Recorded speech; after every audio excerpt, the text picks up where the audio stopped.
Hello students, welcome to SB institute. ঠিক আগের সপ্তাহের মতোই এই সপ্তাহেও আমরা নিয়ে চলে এসেছি উইকলি কারেন্ট অ্যাফেয়ার্স। ঠিক আগের দিনের মতোই ক্লাসটা প্রথমে খুব ভালো করে দেখবে।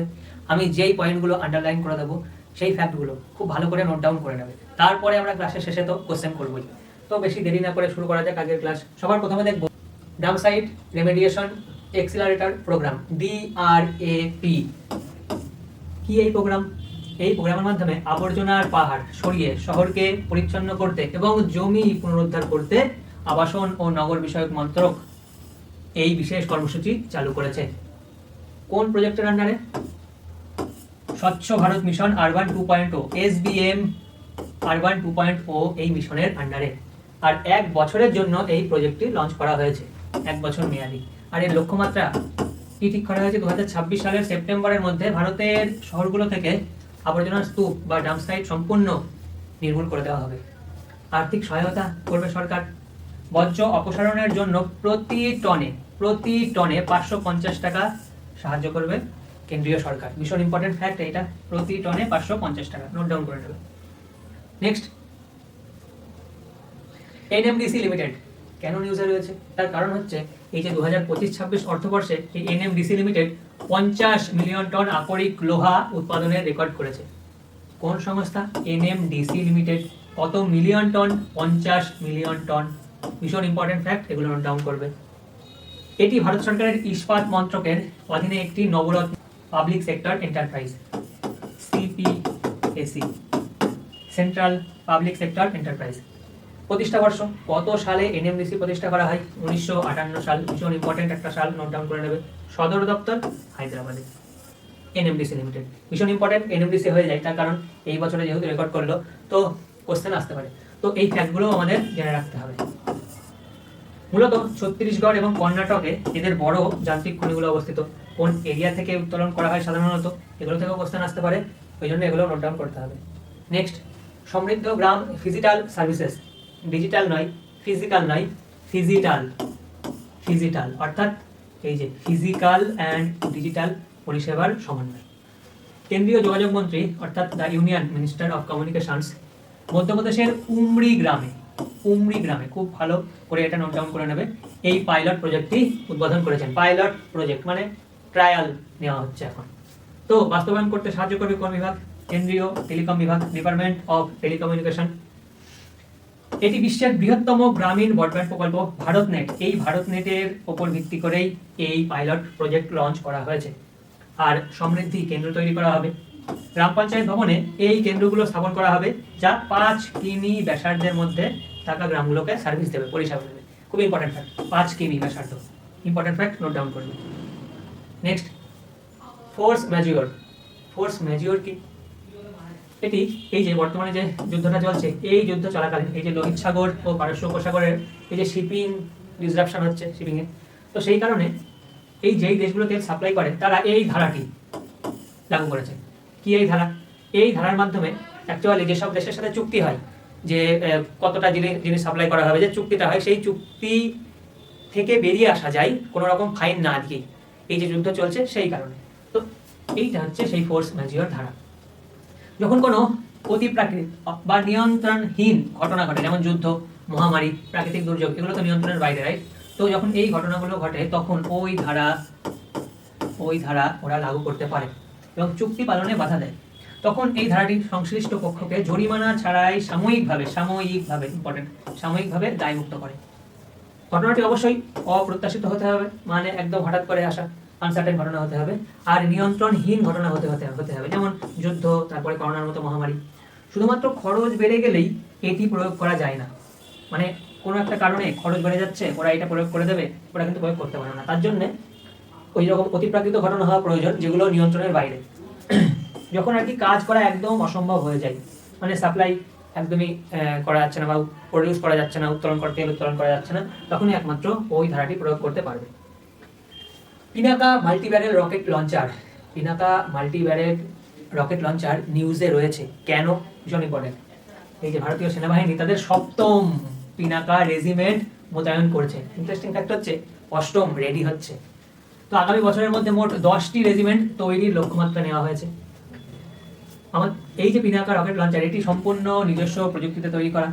এই multi barrel rocket launcher system মাত্র 44 সেকেন্ডে 12টি রকেট লঞ্চ করতে পারে। এই যে এক একটা লঞ্চারে 12টি করে রকেট থাকে, 44 সেকেন্ডে 12টি রকেট লঞ্চ করতে পারে। প্রস্তুতকারক ডিআরডিওর অন্তর্গত ARDE। ডিআরডিও তো ইজিলি মনে থাকবে, ARDE মনে থাকবে না, ভালো করে নোট ডাউন করতে হবে। যদি একটু কঠিন কোশ্চেন করতে চান তো এই ফ্যাক্ট থেকে কোশ্চেন করে দিতে পারে। পাল্লা অর্থাৎ রেঞ্জ, এতে 3টি ভ্যারিয়েন্ট আছে। MK1 যেটা 38 কিলোমিটার পর্যন্ত যায়, MK2 60 কিলোমিটার, আর গাইডেড ভ্যারিয়েন্ট 75 থেকে 90 কিলোমিটার যায়। এটা ইম্পর্টেন্ট হয়ে যায়, গাইডেড ভ্যারিয়েন্ট আন্ডারলাইন করে নিতে হবে। নেক্সট সুজলগাঁও আইডি, এই যে জল জীবন মিশন 2.0 এর আন্ডারে লঞ্চ করা হয়েছে। জল জীবন মিশন 2.0 রিসেন্টলি এক্সটেন্ড করা হয়েছে, কত সাল পর্যন্ত কমেন্টে জানাবেন। তো এই জল জীবন মিশন 2.0 আন্ডারে গ্রামীণ পাইপলাইনের মাধ্যমে জল সরবরাহ ব্যবস্থা ডিজিটাল ম্যাপিং করার জন্য এই আইডি ব্যবস্থা চালু করা হয়েছে। মানে কোন গ্রামে জল সাপ্লাই শুরু হলো সেগুলো সব ম্যাপিং অনলাইনে ট্র্যাকিং করা যাবে। তো প্রতিটি গ্রামীণ পানীয় জল সরবরাহ প্রকল্পের জন্য একটি নির্দিষ্ট ডিজিটাল শনাক্তকরণ নাম্বার বা ইউনিক আইডেন্টিফায়ার নাম্বার দেওয়া হয়েছে। বাস্তবায়ন করবে কারা? সুজলম ভারত প্ল্যাটফর্মের মাধ্যমে বাস্তবায়ন করা হবে। সুজলম ভারত ইম্পর্টেন্ট হয়ে যায়, এই নামটা আন্ডারলাইন করতে হবে, সুজলম ভারত। লক্ষ্য উৎস থেকে ট্যাপ পর্যন্ত জল সরবরাহ ব্যবস্থার রিয়েল টাইম মনিটরিং এবং স্বচ্ছতা নিশ্চিত করা এবং রিয়েল টাইম মনিটরিং এর লক্ষ্য। ব্যাপ্তি 31টি রাজ্য ও কেন্দ্রশাসিত অঞ্চলের মধ্যে প্রায় 1.64 লাখ সুজলগাঁও আইডি তৈরি করা হয়ে গেছে অলরেডি। তো ভীষণ ইম্পর্টেন্ট, নিউজে রয়েছে, কোশ্চেন আসতে পারে। Next Sejjil ballistic missile. এখন তো যুদ্ধ চলছে আর মিসাইল নিউজে থাকবে না, তাই কি হয়? তো এই মিসাইল সম্পর্কে আমাদের একটু জেনে রাখতে হবে। এই সেজিল ব্যালিস্টিক মিসাইল এটা হচ্ছে ইরানের মিসাইল। এই যে যুদ্ধ চলছে, সেই যুদ্ধ চলাকালীন ইরান প্রথমবারের মতো তাদের অত্যন্ত শক্তিশালী এই সেজিল মিসাইল সক্রিয় যুদ্ধে ব্যবহার করতে শুরু করেছে। এটি ইরানের নিজস্ব প্রযুক্তিতে তৈরি এবং 2 স্তরের মাঝারি পাল্লার ব্যালিস্টিক মিসাইল এবং 2 স্তরের, আর এতে সলিড ফিউল ব্যবহার করা হয়। এটা নোট ডাউন করে নেবে, সলিড ফিউল। এর আঁকাবাঁকা পথে চলার ক্ষমতার জন্য একে ড্যান্সিং মিসাইল বলা হয়। ভীষণ ইম্পর্টেন্ট এবং ইন্টারেস্টিং একটা নাম, ড্যান্সিং মিসাইল বলা হয়। ম্যানুভারিং করতে পারে ভালো। এটি সলিড ফিউল চালিত ব্যালিস্টিক মিসাইল, আর এ কত কিলোমিটার পর্যন্ত যেতে পারে? 2000 কিলোমিটার পর্যন্ত যেতে পারে। আর পেলোড ক্যাপাসিটিটা মনে রাখবে, 700 কেজি পেলোড বহন করতে পারবে, 700 কেজি ওজনের। এক্সারসাইজ সি ড্রাগন বর্তমানে এই মহড়া শুরু হয়েছে প্যাসিফিক ওশিয়ানে। এক্সাক্ট কোন জায়গায়? গোয়ামে, প্রশান্ত মহাসাগরের একটি দ্বীপ। সেখানে মার্কিন যুক্তরাষ্ট্রের নেতৃত্বে পরিচালিত একটি বহুজাতিক অ্যান্টি সাবমেরিন ওয়ারফেয়ার মহড়া শুরু হয়েছে। অংশগ্রহণকারী দেশের নামগুলো বেশি ইম্পর্টেন্ট হয়ে যায়। ভারত, মার্কিন যুক্তরাষ্ট্র তো থাকবেই, জাপান, অস্ট্রেলিয়া, নিউজিল্যান্ড, এই নামগুলো ভীষণ ইম্পর্টেন্ট, ভালো করে নোট ডাউন করবে প্রত্যেকটা দেশের নাম। উদ্দেশ্য ভারত প্রশান্ত মহাসাগরীয় অঞ্চলে শত্রু সাবমেরিন শনাক্ত করা এবং সমুদ্র সীমার নিরাপত্তা নিশ্চিত করা, অর্থাৎ অ্যান্টি সাবমেরিন ওয়ারফেয়ার মহড়ার মধ্যে পড়ছে এটা। তো পুরস্কার দেওয়া হয় এই মহড়ায়, যারা বেস্ট পারফর্মার হয় তাদেরকে ড্রাগন বেল্ট দেওয়া হয়, ড্রাগন বেল্ট পুরস্কার দেওয়া হয়। ভীষণ ইম্পর্টেন্ট, যেহেতু এখন যুদ্ধ চলছে তো এই টাইপের মহড়া থেকে কোশ্চেন আসতেই পারে, খুব ভালো করে নোট ডাউন করবে। Next 24 speed post. ভারতের ডাক বিভাগ এই 17 মার্চ 2026-এ এই নতুন 24 স্পিড পোস্ট এই নতুন পরিষেবা চালু করলো, যেখানে নেক্সট ডে ডেলিভারি গ্যারান্টি কথা বলা হয়। আজকে যদি পাঠানো হয় কালকে একদিনের মধ্যে চলে যাবে। ডে 1 ডেলিভারি নিশ্চিত করা হবে এই নতুন পরিষেবাতে। প্রথম পর্যায়ে প্রাথমিকভাবে ভারতের 6টি মেট্রো সিটিতে লঞ্চ করা হয়েছে। দিল্লি, অবশ্যই মুম্বাই, চেন্নাই, কলকাতা, বেঙ্গালুরু এবং হায়দ্রাবাদ। এই 4টে শহরের নাম তো ইজিলি মনে থাকবে, দিল্লি, মুম্বাই, চেন্নাই, কলকাতা প্লাস বেঙ্গালুরু এবং হায়দ্রাবাদ মনে রাখতে হবে।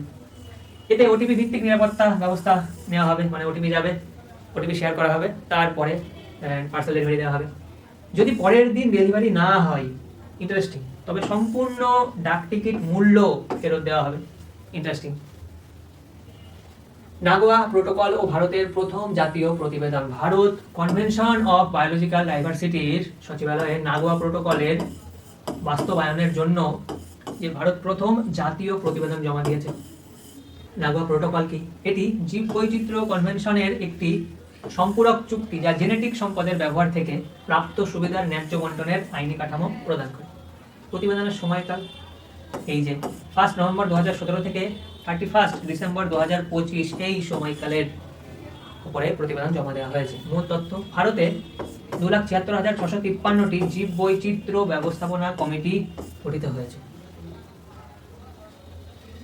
কোকোনাট প্রমোশন স্কিম 2026-27 কেন্দ্রীয় বাজেটে নারকেল চাষের উন্নতি এবং কৃষকদের আয় বৃদ্ধি করার জন্য এই নতুন স্কিম লঞ্চ করা হয়েছে। কেন লঞ্চ করা হয়েছে? কেন কোকোনাটের জন্য এই স্কিম লঞ্চ করা হলো? তার কারণ ভারত বর্তমানে বিশ্বের বৃহত্তম নারকেল উৎপাদনকারী দেশ। কত পার্সেন্ট উৎপাদন করে টোটাল পৃথিবী? 30.37%। ভীষণ ইম্পর্টেন্ট একটা ফ্যাক্ট, এটা আন্ডারলাইন করতে হবে। এটি 2026-27 বাজেটে উচ্চ মূল্যের ফসলের জন্য যে টাকা বরাদ্দ করা হয়েছিল 350 কোটি টাকা, তারই একটা পার্ট এই কোকোনাট প্রমোশন স্কিম। ভীষণ ইম্পর্টেন্ট।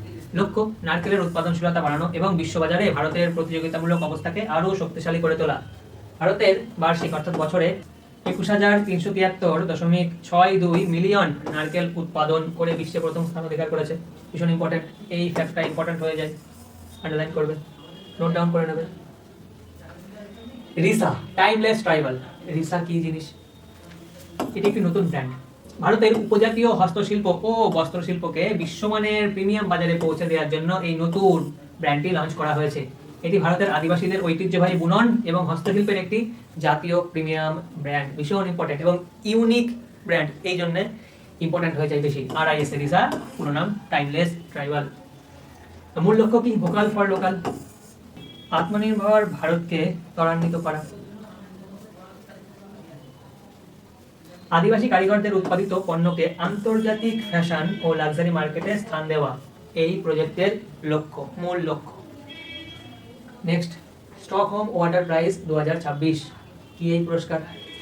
এটিকে জলের নোবেল পুরস্কার বলা হয়। এই যে জলের নোবেল প্রাইজ ফর ওয়াটার কে পেল?